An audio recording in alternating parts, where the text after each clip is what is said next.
This was something that happened so long ago that a lot of details are a little blurry. It's not like it happened yesterday. I'll try my best to fill in smaller details that I don't fully remember with how I best remember things played out. It was the last day of school. I was in the 4th grade. 4th grade was the last year in our elementary school, where kids had to be picked up by their parents. 5th graders were allowed to walk home on their own. My mom would always be the one to pick me up on the last day of school. My friend Dennis and I had a play date planned to celebrate the last day of school. Dennis wasn't in my class this year, but we had been friends since kindergarten. He was in a different dismissal hallway from me. After school was over, we single file lined up and walked to the exit door at the end of the hall, where we waited outside by our teacher, Miss Blue. I waited for Dennis's dad to appear from the crowd of parents. Shuff fall in and out of the parking lot next to the doors. Then I heard my name, Tommy. I look over and see a man waving at me. As he approached, he introduced himself as Dennis's uncle and said he was picking me up. I went over to Miss Blue and said I'm being picked up. She asked, "Where is he, sweetie?" And I pointed to Dennis's uncle, who waved at Miss Blue. Miss Blue dismissed me, and I went with the man. He led us through the crowd and was a very quick and jittery talker.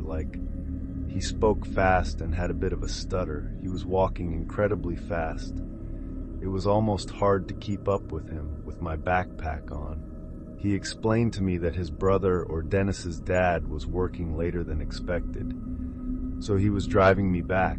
We got to his car, which was a dark red hatchback type car from what I remember, and it took me this long to acknowledge the giant elephant in the room.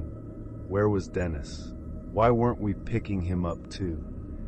The man turned to look at me in the back seat and said that Dennis was already at his house.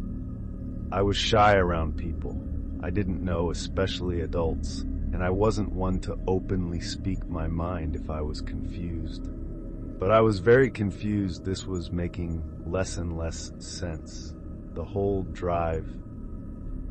The man kept yapping, telling stories of his days in elementary, asking me questions like what sports I played, what we're learning in class. If I had to guess, we were in the car for like 10 minutes, which honestly, for our town where houses were right on top of each other, that was a while. My house was a 5-minute walk away from the school. We were definitely in an area I wasn't familiar with. When he parked the car in front of his house looked pretty normal to me. From what I remember, he led us inside and shut the door and locked it behind us. It was really, really dark inside the place, and I realized why all the curtains were shut. It almost felt like it was nighttime in there, especially because the only source of light was a dim lamp in the corner of the room. He then looked at me and smiled. I said, "Where's Dennis?" And he started acting really jittery and nervous seeming. He said something like, "Oh, I think he's downstairs playing video games. Give me a second, wait here." He then disappeared into a nearby room, and I heard a door open and then footsteps descending into a basement. I know my heart was already racing. I knew I was in danger.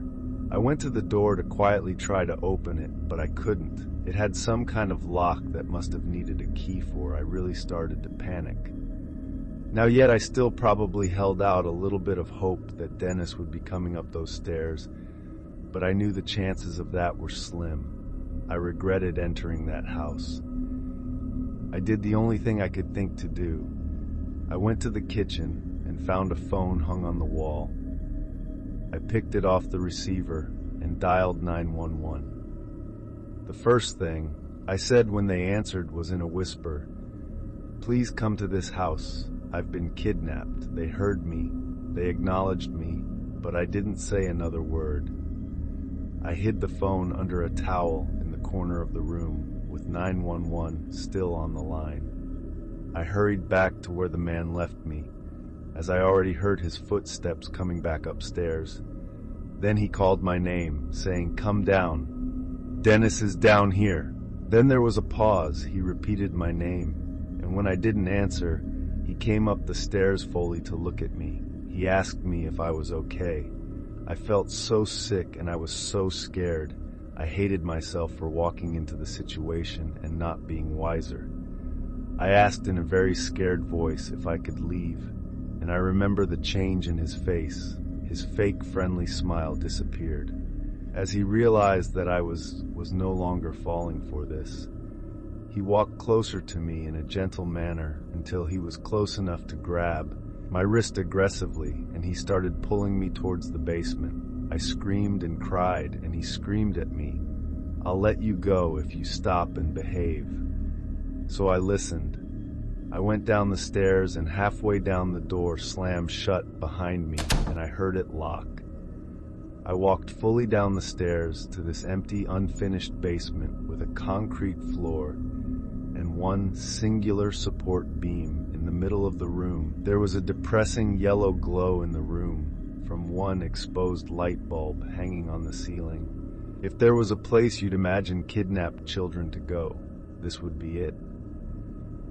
I heard his heavy footsteps upstairs. You could hear everything in this house. I don't know what he was doing, but I heard him walking around for a while. Then he came to the basement. Door opened it, and he called down asking if I'm hungry. I replied no. I didn't want him going into the kitchen. Seeing the missing phone, he shut the door and locked it again. I sat down there, waiting with my heart in my throat, and then I heard it. The doorbell ringing 3 times from upstairs, followed by banging sounds, which were definitely the sounds of police banging on the door. I would refrain from screaming until I heard the front door open, but I never heard the man's footsteps approach the door. The doorbell kept ringing, and I kept hearing the bangs. This went on for some time, until I heard a really loud bang sound, and then multiple heavy footsteps and multiple screaming voices. I started screaming for help as loud as I could at the top of the stairs, banging on the door. The door was unlocked, and a police officer on the other side grabbed hold of me and hurried me outside. There were at least 3 cop cars outside. I had to tell everything to 2 of the cops outside as we waited for my parents to show up. The man from inside was brought outside and into a cop car in handcuffs, and that was the last time I ever saw him when my parents arrived on the scene. My mom was bawling here. He's out. There had already been a hole at the school as cops were called, and Dennis's dad realized what happened. This man was a work associate of Dennis's father. When he somehow learned that Dennis's dad would be picking up Dennis and from school on the last day, he seized the opportunity to do what he did. A complete sick. I don't know how I found out what I looked like. As I got older, I never really asked for more details because I try not to think about it. My mom went to counseling with me for months after this incident. Let's just say my parents didn't have kind words for Miss. Not verifying if I actually knew the person picking me up. If I didn't think to call the police before he basically threw me in that basement, I know for a fact I'd be dead right now. This was like 17 years ago. That man might be out of prison for all I know.